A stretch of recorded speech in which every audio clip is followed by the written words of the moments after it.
دیانتداری سے ابو کا کاروبار سنبھالے ہوئے تھے. انہوں نے اس برے وقت میں ساتھ نہ دیا ہوتا تو ہم بھی مفلس و کلاش ہو جاتے.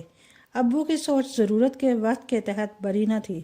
ان کے بعد اکرام باری نے ہی کاروبار سنبھالنا تھا اور ابو کا مرض تیسری سٹیج پر تھا. تو اب اگر چچا ارشد اکرام باری کا سہارا نہ بنتے تو کاروبار ٹھپ ہو جاتا. بزنس کی شدت بھی تو میرے بھائی میں ابھی تک نہیں آئی تھی. وہ تو گھر سے کالج اور کالج سے گھر تک کا ہی رہ گیا تھا. بے تحاشا روپیہ والد صاحب کی بیماری پر لگ گیا. ان کو ماموں جان بیرون ملک بھی علاج کے لیے لے گئے، مگر کینسر کے مرض میں شفا تو شاید قسمت والوں کو ملتی ہوگی. جب ان کا وقت بہت نزدیک آ گیا تو ابو نے چچا سے کہا کہ تم اس کو اپنی فرزندی میں لے لو. میرا بیٹا ہر قسم کی بری عادتوں سے پاک اور بری سوسائٹی سے دور ہے. اس کو کاروبار کی طور طریقے سمجھا دو. تمہاری بھی ایک ہی بیٹی ہے جو بلا شرکت غارے میرے ترکے کی مالک ہو جائے گی. چچا نے رشتہ قبول کر لیا. دولت کے لالچ میں نہیں، بلکہ ان کو میرے والد سے محبت اور انسیت تھی.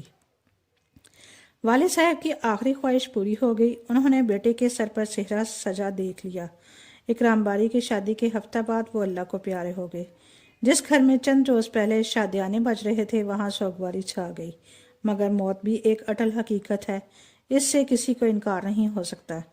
والد صاحب تو پھر بیمار تھے اور سبھی ذہنی طور پر اس بات پر تیار تھے کہ وہ آج کل کے مہمان ہیں. چند دن کی سوگواری کے بعد حالات معمول پر آ گئے. بھائی نے BA کے دوسرے سال کا امتحان دیا اور پھر چچا ارشد ان کو اپنے ساتھ ابو کے آفس لے جانے لگے تاکہ وہ رفتہ رفتہ کاروبار کو سمجھ لیں. 1 سال تک وہ جز وقتی طور پر بزنس کو ٹائم دیتے رہے. جو ہی BA فائنل کے پرچے ہو گئے بھائی نے باقاعدہ آفس جانا شروع کر دیا اور والد کا کاروبار اپنے ہاتھ میں لے لیا. خدا کی کرنی کے کچھ عرصہ بعد چچا ارشد بیمار پڑ گئے. اب اکرام اکیلے ہی بزنس کی دیکھ بھال کرنے لگا. وہ کم عمر اور نا تجربے کار ہونے کے ساتھ ساتھ بہت سیدھا بھی تھا. بابا جان کے 2 ملازموں نے آپس میں ملی بھگت کر رکھی تھی. وہ بے ایمانی سے بزنس میں مفاد حاصل کرنے کی خاطر چچا ارشد کو ہٹانے کے در پہ تھے. جب وہ بیماری کے باعث غیر حاضر ہوئے تو ان کو موقع مل گیا. اکرام کو گھیرا اور اپنا مفاد حاصل کرنے لگے. لالچ بری بلا ہے. میرے بھائی کو زیادہ منافع کا لالچ دے کر صحیح ڈگر سے ہٹا دیا. کاروبار کو تنزلی کی جانب لے گئے، یہاں تک کہ بینکوں کے قرضے چڑھ گئے.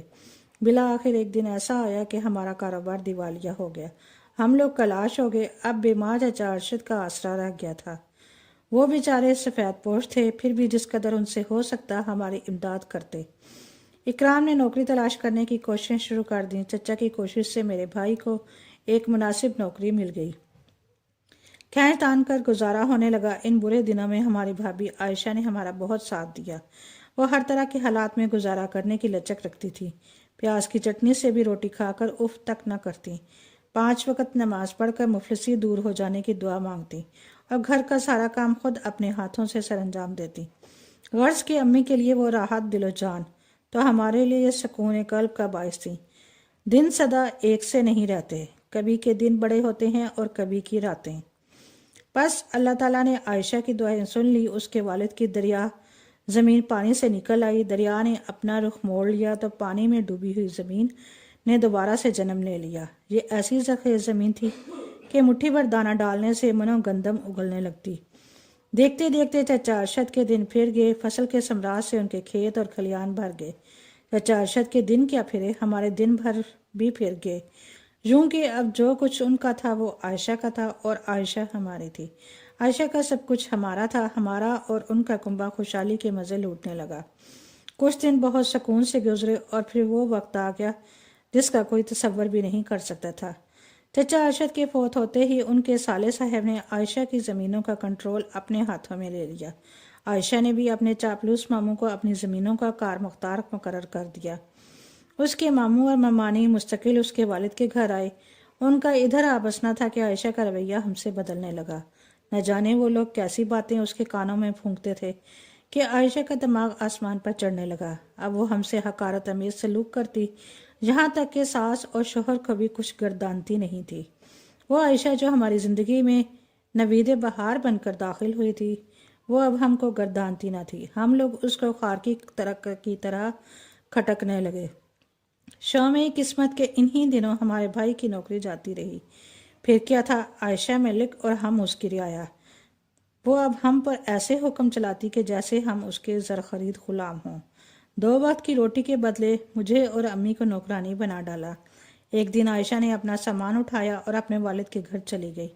اس کے ماموں نے فصل آنے پر نیا شاندار مکان خریدا تھا۔ عائشہ اس میں سکونت پذیر ہو گئی، اکرام کو بھی ساتھ لے گئی اور ہم کو ہمارے ابو کے گھر چھوڑ گئی۔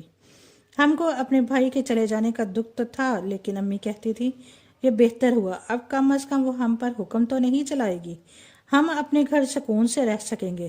البتہ امی اور میں کبھی کبھار بھابھی کے گھر بھائی اکرام سے ملنے جاتے، تب عائشہ ہم سے سیدھے منہ بات نہ کرتی، ہم کو بچا کھچا کھانا دیتی اور سرونٹ کوارٹر میں ٹھہراتی۔ اکرام بھائی کو برا تو لگتا، مگر بیوی کے رعب سے مجبوراً چپ رہتے کہ سبھی کچھ زمین، مالک، مال و دولت تو عائشہ کا تھا۔ اکرام بھائی ہم سے بس اس قدر کہتے تھے کہ میں خود ملنے آ جایا کروں گا، آپ لوگ یہاں نہ آیا کریں۔ بھائی بھی بھابھی کی زمینوں کی دیکھ بھال کرتے تھے، جس کے عوض ان کو کچھ رقم عائشہ کے ماموں دے دیتے تھے، اس رقم سے وہ ہمارا خرچہ پورا کرتے۔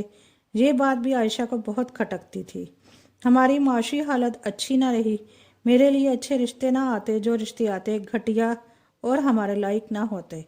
تب امی انکار کر دیتی، جو میری شادی کی عمر نکلی جاتی تھی۔ امی کو میری فکر تھی اور میں یہ سوچتی تھی کہ اگر میری شادی ہو گئی تو پھر میری ماں کا کیا بنے گا، وہ تو بالکل اکیلی ہو جائیں گی۔ مسلسل اعانت میں سلوک سے دل برداشتہ ہو کر ہم نے بھابھی کے پاس آنا جانا ختم کر دیا۔ وہ یہی چاہتی تھی کہ ہمارا بھائی بھی ہم سے کوئی ناطہ نہ رکھے۔ بس انہوں نے بھائی اکرام پر پابندی لگا دی کہ جب وہ نہیں آتے تو پھر تم کیوں ان سے ملنے جاتے ہو۔ بھائی سے قسم اٹھوائی کہ اپنے والدین کے گھر نہ جاؤ۔ 2 بچے ہو چکے تھے، اکرام بھائی بیوی بچوں کو نہیں چھوڑ سکتے تھے، سو انہوں نے ہمیں ہی چھوڑ دیا اور ہم سے کنارہ کر لیا۔ وہی ہوا جس کا ڈر تھا، بھائی ہمارا نہ رہا اور نہ ہم بھائی کے۔ ایک دوسرے کے پاس آنا جانا، ملنا جلنا بند ہو گیا۔ اب تو عائشہ ہی بھائی کا سب کچھ تھی۔ اس وقت اکرام کو اپنی غلطی کا احساس نہ ہوا، شاید کہ آنکھوں پر دولت کی پٹی بن گئی تھی۔